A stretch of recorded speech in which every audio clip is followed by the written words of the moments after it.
What's up, guys? It's Galoob. This is Brews with Galoob. I'm back. We're in action. I've got my boy MikeG with me, and it's time to talk gambling. It's time to talk spreads. It's also time to talk bullshit. Welcome to the show, Mike. Thank you, man. Appreciate having me. Hey, I'm glad you're here. I'm glad we can get down to business. Let's get this rolling. This is the inaugural podcast. If you would like to say bye to Tommy, I would love to hear it. Can you tell him to fuck off right quick? Hey, Tommy, lefty, all that jazz. Fuck off. I mean, it's a term of endearment. We mean it in the nicest way. Much love. Nope, I still love Tom. I just actually played golf with Tommy yesterday. He had a rough day on the course. I actually played excellent. So, good end of the week. Nice little Friday. Today I went down and tailgated a little bit for the Carolina-Mississippi State game, which I give zero fucks about. But the tailgating was excellent. We had some burgers, some dogs, slammed a few brewskis, and now I'm sipping a coffee at 10:15 on a Saturday. See, that's the problem. It's 10:15 on Saturday, you're drinking a coffee. You gotta have a beer, man. I know my limits, and I know I need to be able to function so we can have a coherent conversation. All right, let's get down to business. Everyone knows it's like we didn't talk any college football betting, and as much as I hate betting the first few weeks of the season, I really hate betting the first few weeks of the season in college. I feel like it's way more risky. The NFL is based around parity, so it's a little bit easier after a couple weeks seeing professionals get back into the swing of things, whereas you have people graduating, freshmen playing up, sophomores taking off their red shirt, shit like that. I think we have a better feel for the NFL than we do for the NCAA 2 weeks deep into the season. Yeah, it brings a lot of, like you said, parity with college. It's hard to figure out the right way that people are going to play. They're still figuring out freshmen.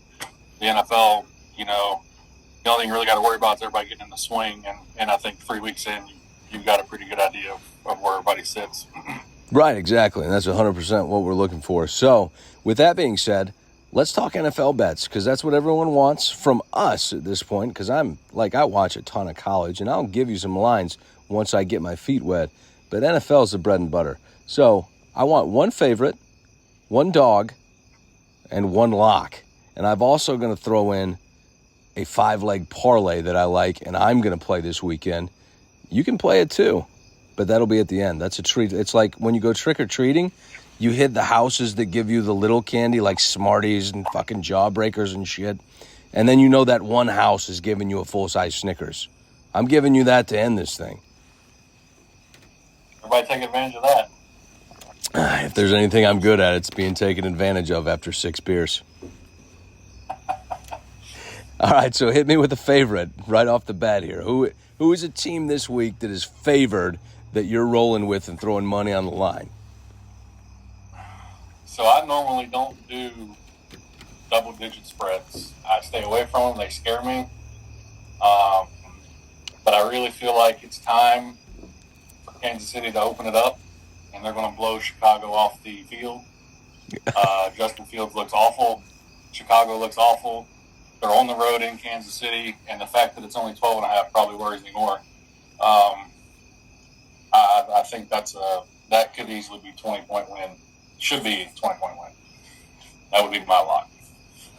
Talk about rolling up, not just kicking a dog while it's down, taking a 9-iron, rearing back, and trying to dick it on a 145-yard par 3. Yeah. I feel bad for Justin Fields. I know all the podcasts before. He's an MVP candidate, this and that. He can throw, he can run, he's an athlete, whatever it is. The offensive line looks terrible. He looks terrible. Chicago looks terrible. They're I don't know who used to be the bad team everybody talked about. They're the new Cleveland Browns. Oh man. No, we're not just gonna kick this dog or hit it with a golf club. We're gonna shoot it a few times for good measure. Good God. Yeah, it is rough in Chicago. And I was just looking at, so I looked at, I don't know who made the graphic. It was 162 games. So the last 162 games, and tell me if you saw it or not, that an NFL team's played. So they did the standings as if they played the last 162 games and made it as MLB standings. And the Bears are right there at the bottom of the barrel with the Browns. Yeah, I did see that. Somebody sent that to me. I can't remember who did, but I looked at it and saw that the Chiefs had like 119 wins or something like that. I want to say there was only 4 teams that were at 100, and it was Pittsburgh, Seattle, Kansas City, and maybe the Packers? Patriots, okay. So maybe there's 5. I think the Packers were there. Or right on the cusp, I'm not sure. And the Saints were right there. But the biggest thing is I saw with the teams that were close to 100 had generational quarterbacks. Yeah. I wish I could remember who sent that to me, but I did see that. Yeah. That just goes to the consistency of those top teams and the shit shows of the bad ones. It's tough to dig out of a hole when somebody's already buried you in a grave. That's true. I don't hate that. I did look at Kansas City for my favorite this week, but I've got to tell you, the favorite that I'm going with is the Pats, given 2.5, because I really think with the level at which Mac Jones has played in the last 2 weeks and coming up empty, I think it's time for him to scratch one in the win column, because before the season, I heard a lot of talk about Mac Jones just isn't good enough to be an NFL quarterback. And after watching the last 2 games that the Pats have played, I disagree. I think he looks fine. And the Patriots were rebuilding after Brady exiting Boston, Foxborough, whatever the hell you want to call it up there in Massachusetts. And Mac kind of got thrown into this with the Belichick system, and that's a tough system to adapt to. And I think Mac Jones is coming out of his shell a little bit and stepping up and making those throws. So, yeah, I think now that he has an offensive coordinator, that'll probably help his progression. He didn't really have that last year, so he was kind of stagnant, stale last year. He's played well this year. Philly was a different animal, and then I think what they have Miami last week. I mean, you kind of got to throw the ball to hang with them. So he kind of came out of his shell. He's looking decent. He's obviously no Tom Brady, but yeah. And talk about a tough draw team-wise off the bat. And honestly, I if he completes that 4th down pass against the Eagles, they're looking at coming out the gate 1-0 and defeating the NFC Super Bowl candidate last year. Excuse me. Yeah, there was bad weather involved in that game too, so you kind of take that with a grain of salt. There was a lot of rain. It was wet. So, yeah, I mean, they came close, and he's showing they're showing that Belichick fight, which, again, I hate to see for the next 20 years, but, Well, being 0-2, a lot of people are already questioning Belichick because the Pats have been spoiled for so long with this newfound tradition of winning, because the Pats were really nothing until Brady arrived. Now, they were okay with Bledsoe. I think Bledsoe was a quality playoff quarterback, and it was just very unfortunate for him to get hurt and Tom Brady to step in there. But before that, the Patriots were not a great franchise at any point. No, I mean, if you look at let's just look at here. Look at the 15 years prior to Brady taking over. What? They went to the Super Bowl against the Bears, the 85-86 Bears, whichever team that was, and they went to the Super Bowl against Brett Favre and the Patriots. Other than that, what can you say about it? That was Drew Bledsoe's team. Yeah. And Bledsoe was playing at a Pro Bowl level at that time. And what was that, 99 when Favre won one? 95. That long ago? Okay. 95, 96, something like that. Anyway, regardless, I'm taking New England for my favorite this week. They're only given 2.5, and I don't like the Jets without a quarterback. I think Zach Wilson sucks. I've said that for the last year. Yeah, he's grown a little bit. Does he look little bit better? Sure. He's not ready to come out and lead the Jets to the playoffs like Aaron Rodgers would have done with a full season this year. Well, I mean, you really can't look much worse than you did last year. So, I mean, oh, shots fired. Sure, he looks better, but he didn't have a whole lot to Here's the deal, Zach. You suck, and it's really hard for you to look worse than you did. Yeah, I mean, I think, the Jets' defense is a great defense, but they can't be on the field for 40 minutes a game. So, no defense can.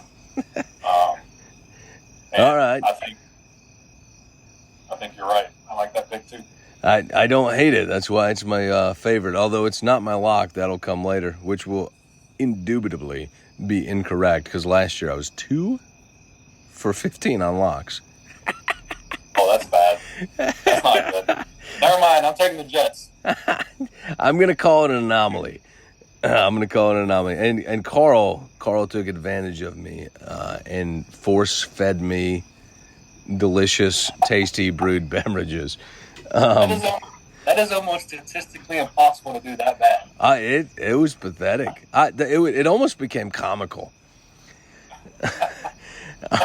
All right, give me an underdog that you like this week. So an underdog, I actually like, there's a lot of if, ands, and buts around what's going to happen Monday night, but if Burrow doesn't play, it'd be hard to pick against the Rams. They're 2.5-point dogs from what I'm looking at. It is a Monday night game. It is on the road. But if even an 80% Burrow, that team hasn't looked that great the first 2 weeks. Either the Rams looked very solid last week against San Francisco, probably one of the top defenses, if not the top defense in the league. Mm-hmm. I see no reason why the Rams shouldn't cover that and win the game, whether Burrow's playing or not. Yeah, I could see that. I actually think the Rams are somehow a little bit underrated. And I think with Stafford not playing for most of the year, people forget how good Matt Stafford is at playing quarterback in the NFL. Yeah, if you give him a pocket, he's dangerous. All the way back to his Detroit days. I actually watched the video on TikTok or something the other day that. Remember when he got planted? I think it was against the Browns, and he tore his shoulder, and he came back in and threw the touchdown. It's one of my favorite videos of all time, and it just shows that Stafford's a tough son of a bitch. It is. He has the toughness. He can stay back there and take a hit. And not that I think since he's going to hit him, but if you give him the pocket, he's even more dangerous. So I like the Rams to cover, whether Burrow plays or not. Please enunciate Matt Stafford's new wide receiver target. Since Cooper Kupp's out again, and I know it's is it a Hawaiian name? Puka Nacua. Puka Nacua. I'm gonna assume that's the right way. Puka, like puka shell. You can call him whatever you want to. He had 15 targets last week. You can call him whatever you want. Hell, if he wants me to, I'll call him Jeff. Throwing up numbers like that, fuck it. Anybody picking up on your fantasy league if he hasn't picked up yet? I haven't looked at the numbers, but I did pick him up in my fantasy league. I don't know how many leagues he's available in currently. That's the thing that I should look at and bring up when we get to fantasy stuff. But yeah, if he is available, hit the waiver wire now. Mike's dog for this week, the Rams playing the Bengals. I'll give you my dog that I love for this week, and it's Carolina plus 4.5 with Andy Dalton playing quarterback. And I'll tell you why. I think they have a better chance to be in the game and score points and keep it close. Now, do I think they'll win? No, but I could 100% see a backdoor cover here with a 3-point loss with Andy Dalton being a veteran quarterback and a above-average quarterback that he is, keeping this game close enough that they lose by a field goal. Yeah, I think Seattle plays. They're kind of like the old Steeler teams.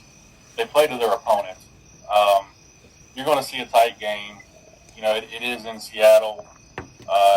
You said it's 4.5 points. I was showing 6, but either way, 4.5, 6. If you're giving me 6, I'm definitely in. Yeah, I'm showing 6, but 4.5, 6, whatever the case may be. I think a veteran, Andy Dalton. The team's got some weapons. You brought in Adam Thielen.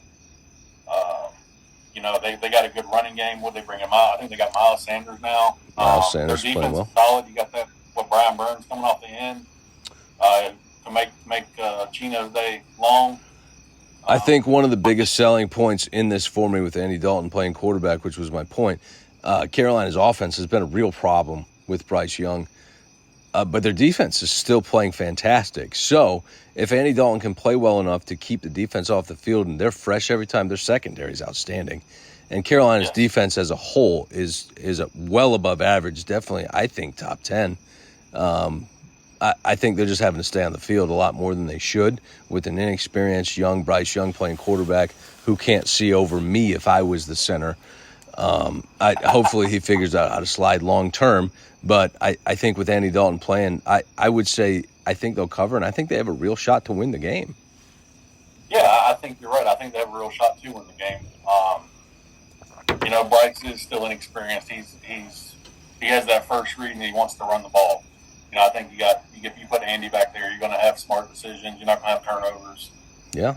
You'll get your first down. You'll get your first down for 2 or 3 drives. Then you'll pop off a field goal or a touchdown. You'll give your defense some rest. So yeah, I like that. Sure. I like that. I like the support, which also scares me at the same time. Give me one. I've got an update popping up here. Just in case you're wondering, Zoom calls are limited apparently app-wise, so fucking use Skype or something. Fuck Zoom. You've got our favorite. You've got our dog. Let's talk about the lock of the week. What is the one game you're the most confident in that you would call your lock for week 3? I would have said the San Francisco 49ers, and I would have won.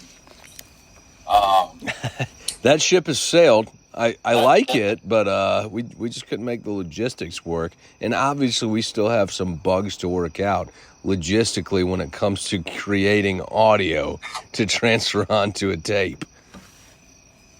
Yeah. I would say my lock of the week has got to be the Miami Dolphins. Oh, my guy, Tua. I love Tua so much. I hope he stays healthy all year.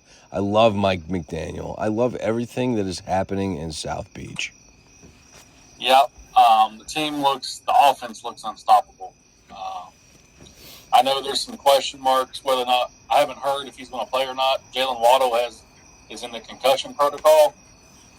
If he doesn't play, that would obviously swing my thought process a little bit. But last time I checked, he was questionable.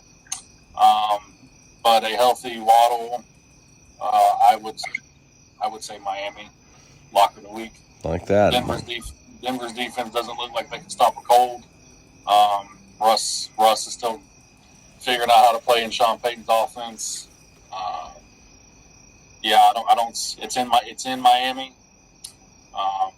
I see no reason why Miami doesn't put up 35. The biggest problem I have with this week, and I don't hate the Miami pick because Miami has been absolutely electric. I think as long as Tua is healthy, they're just going to be humming along like a well-oiled machine. The biggest problem I have looking at all the games this week is they are favorite heavy. And by that, I mean not favorite in the game, what the public is putting money on. And that scares the dog shit out of me. Well, if you're basing that off your last year's picks, I'd probably just stay with me. But 2-15. Well, I would say pay close attention to the lines in the morning because everyone knows John Q. Public throws a ton of money pre-game time. And if you could sneak in and snag your extra half point on something you feel good about because the public's going against you, wait till game time. Yeah, so I'm showing 5.5. What are you showing? I've also got 5.5 on that game, yes. But my issue, like looking at that game, is not only do you have Miami, so does 71% of America. And I don't always love that. And like a lot of times it's right. But the fact that a lot of these games, that's the swing on it, that 70% of the country is choosing that team, I don't like that at all because Vegas isn't going to lose that much daggone money. Yeah. That does make me worried a little bit, actually. I like to take the call method and swing the opposite way sometimes. I didn't realize the public was that favored. The fact that they're only favored 6 at home, maybe that's got to do with the Waddle injury. He might not play. He might not play. But that high of a delegation of the votes, I guess you would call it, is common this week. It's very heavy towards one team in like 7 or 8 games. So it's going to be a tough week to bet in general. And we know, I think the general rule is 4 weeks. You need to give it 4 weeks before you can bet confidently based on whatever your betting strategy is, because you just don't know what's going on, especially with these guys not playing preseason games like they used to. Like, you can say all you want, vets don't need preseason games. Yeah, until they get punched in the mouth on a Sunday afternoon. They need a preseason game to get used to getting punched in the mouth. Yeah, usually you take the first. Now you used to take the first 2 or 3 weeks of the preseason to get punched. Now it's the first 2 or 3 weeks of the regular season to get punched. So, my point exactly. I don't hate it. I love Miami this year. I actually took them to win the East, so I'll ride with you. My lock this week is the New Orleans Saints and Derek Carr and the New Orleans Saints defense and a healthy Michael Thomas. Good Lord, what kind of sighting is that? They're actually a 1-point underdog somehow playing Green Bay. I don't see it. I think Green Bay is wildly overrated. Now, Jordan Love has looked better than I thought. I still don't think they're a good football team. They played Chicago the first week. That's not real. So I think New Orleans is better than their couple of slim victories. I think Derek Carr is getting settled in, and I like Carr to win this one, especially getting a point. I think they're going to flex their muscles, and I think I took them to win the the NFC South, and I still hold true to that. I think they're the best team in that division. Oh, I 100% think they're the best team in that division. You know, they played they played Tennessee, and then they played Carolina Thursday night last week, or Monday night, I'm sorry. Very good defense in Carolina. Very good defense, Carolina. Green Bay, I think their defense is very underrated. I think their defense is solid. I think, you know, being a home game for Green Bay, that could flip-flop either way. That's why I didn't go that way. I do like New Orleans. I did pick them in my pick'em league. But, well, if you know anything about what I suggest to bet on, you should go change that pick right now. Historically speaking, I know Tommy would be upset, but or he'd be happy, I should say, probably. But I can see a Carr pick or two coming, so I'm not entirely sold on that game, which is why I stayed away from it. The 1 point scares me a little bit, but I love that. I did take them. I love that they're getting a point. I feel like they should be a field goal favorite. So count me all in on the Saints this week. I like it. All right, you've got our favorite, you've got our dog, you've got our lock. Did you put together a parlay? I did. I put together a 3-team parlay. I didn't put 5-team, but if you give me about a minute, I could probably. If you want to give yours, I can. No, don't worry about it. Throw a 3-2 because I did a parlay in the sense of yards over unders, and a anytime touchdown score. I did one of the goofy ones. So hit me with a 3-teamer. Those are easy to do, and then I'll hit you with this 5-legger that I like. All right. Well, my 3-teamer. I'm going with your boy, your love child, Mr. Jorts, Gardner Minshew and the Colts to cover. I love that. Don't hate it at all. I do have the Detroit Lions, and I have the Buffalo Bills. Give me Uncle Rico, Jared Goff, and Josh Allen for 300, Alex. Yep. Say that 3-team parlay for me one more time with the teams in order. The Indianapolis Colts covering. I have the Detroit Lions covering, and I have the Buffalo Bills covering. We'll call that Mikey G's appetizer special. Play that. If you lose, you get to come on here and call him a shitbag. I like that. That's a good rule. Now, I'm not going to promise you anything with my 5-legger because nobody should hit 5 at any time. But you tell me if you like where my head's at here. 5 legs, bunch of random stuff. This week, Pittsburgh, Najee's got to go. It's either shit or get off the pot this week. He's got to go this week or he's got to go sit down this week because Jaylen Warren is running his ass off. But you know what? I think Najee sucks it up. Give me the over on rushing yards for Najee Harris this week, and I don't know what it is. I looked at it earlier. Give me the over on rushing yards, total rushing yards this week for Najee. Give me the under on L.A., Minnesota, because everyone is dog-legging bird dogging the hell out of the over. I don't like that. Let me fade the public on this. Somehow, we're going to be under L.A., Minnesota. Under 54? I'm taking the under. Give me the under. I don't like that. I don't like it. I don't like that so much. It started at 40-something. Hey, yeah, last time I looked, I think it was 54. Yeah, it is 54 as of right now. Give me the under at 50. I might even wait because I still think people are bird dogging the 54. Wait till right before game time, and if you get that extra point and it's 55, take the under for me. Give me Dallas on the money line. Oh, yeah, way to go out on a limb. You know what? I'll give me one gimme. It's a money line. Throw money line Dallas. You're throwing in a filler here. You got to make sure you hit. Give me an anytime touchdown scorer. Travis Etienne. I feel like he could get in the end zone, and usually an anytime touchdown scorer pumps up your odds a little bit. I like Etienne to find pay dirt this week. Last one, give me the over on Rams-Bengals because somehow this thing's at 43.5. I think you could see a shootout Monday night with Matt Stafford and an 80% Joe Burrow. There's my 5-legger. Let me read it off for you. Najee, rushing yards over, under on the Chargers-Vikings game. Dallas money line, Travis Etienne, anytime touchdown scorer, and the over Rams-Bengals Monday night. Hey, that's 4 of those are going out on the limb. Hey, I bet the odds are fantastic for all 5 of those things to hit. So you know what? Take a leap with me. Throw $5 on it. See if you make $1.80 or some stupid shit. I don't know what it is. I haven't put it in yet. Hey, I can get behind. We're sitting here thinking that the Chargers-Minnesota game is going to be 40-38. It's probably going to be a 21-20 barn burner or something. I like to get a little bit grimy. Let's get wild. Give me the odds. Give me a little bit of long shot mixed in there, and let me get some money. I'm not trying to make $10 on 5. Okay. Give me a little bit of odds with this thing.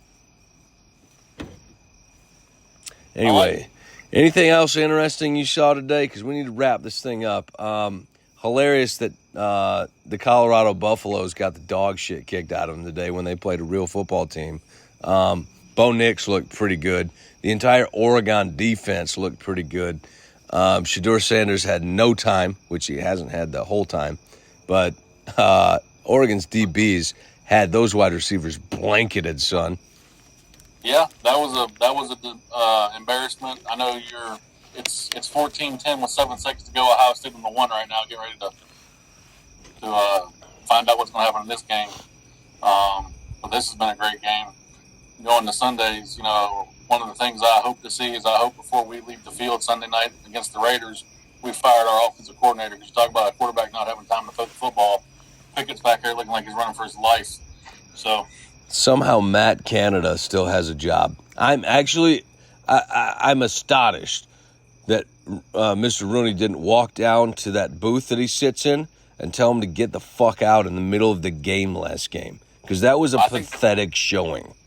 I think the fans showed their displeasure. Were they chanting "Fire Canada, Fire Canada" for about 3 minutes in the middle of the third quarter? That is what they said, and I saw several videos on social media today incorporating the song from South Park, "Blame Canada," for the offense in Pittsburgh, which was also hilarious. But this guy is trash. The offense is stagnant as hell. I don't.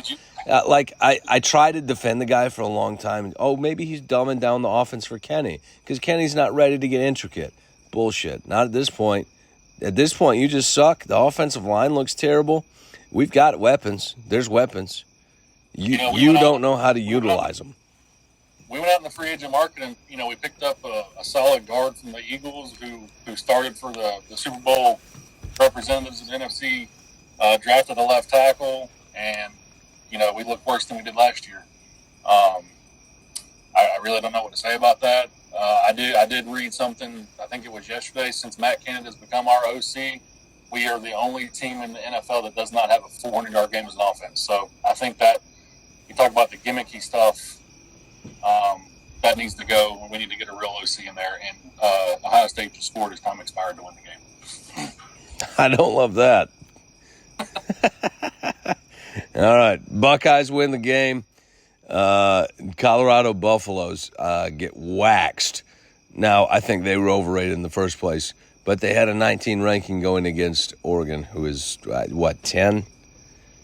Yep, And Oregon's number 10. I actually think they're underrated. Bo Nix is obviously a Heisman candidate, so. Yeah, it should be worse next week. They could play USC, so, Well, they came out the gate and we played these two big teams. Did you really, though? You played TCU, who lost most of the players from their, if you want to call it championship. You would use that term loosely because they were a pretty weak-ass team. And who they play week 2? I'm blanking right Nebraska. now. Oh, yeah, sorry. Nebraska. Okay, let's not hang our hat on those two things. And then they played a barn burner with a Colorado State team that's also not real. So we were living on this fairy tale. We like to see Prime succeed because he's exciting. He's loud. He's brash. Honestly, it didn't take long for a lot of people to get annoyed by that. It is annoying to watch, listen. His whole, what was his mantra after the first game? Do you believe you just got your ass kicked by a real football team? About what you need to say to him. I love seeing the excitement. Colorado's not been good since Cordell Stewart was the quarterback, and Nebraska's not been good since Eric Crouch was there. So, beating them wasn't really saying much. So they got their ass whipped today. They're probably gonna get their ass whipped again next week. So yeah. He needs to shore up his defense for sure and figure out his offensive line. Where there's gonna be anything relevant in college football. Yeah, we had a little bit of a honeymoon stage with some cupcakes. That's what we did. Now we're into actual college football. Let's see how Prime comes out of it. I'd like to see that. Let me see some resiliency after all this shit talking. When you come out and get punched in the mouth, how you coming back next week? Because you got a big game next week too. I think it's USC. It is USC. I believe it's at USC as well. Yeah. See if they come to the stage with their pants down again, or if they come strapped up. Doesn't get much worse than it did today. All right, let's put a bow on this thing. Thanks for joining me, buddy. We'll be back again soon. I'll have Carl on soon too, guys, for everyone listening. We're going to mix it up, and I've got some other stuff lined up too. Not just betting, but betting's a big deal. That's what people like to do. It's what we like to do. So it's fun to talk about. It's fun to look at. We'll get into more stuff later that delves into a lot more than just football. But today, that's what we got. Thanks for joining us. Thanks, Mike. Yes, sir, man. Appreciate you having me. All right. We'll talk to y'all next time. Thanks, guys. Thanks for joining Brews with Galoob. And follow me on TikTok at GaloobQB1. We are the Brews with Galoob podcast on YouTube, Facebook, and Spotify, and anywhere else you can find podcasts. See y'all next time.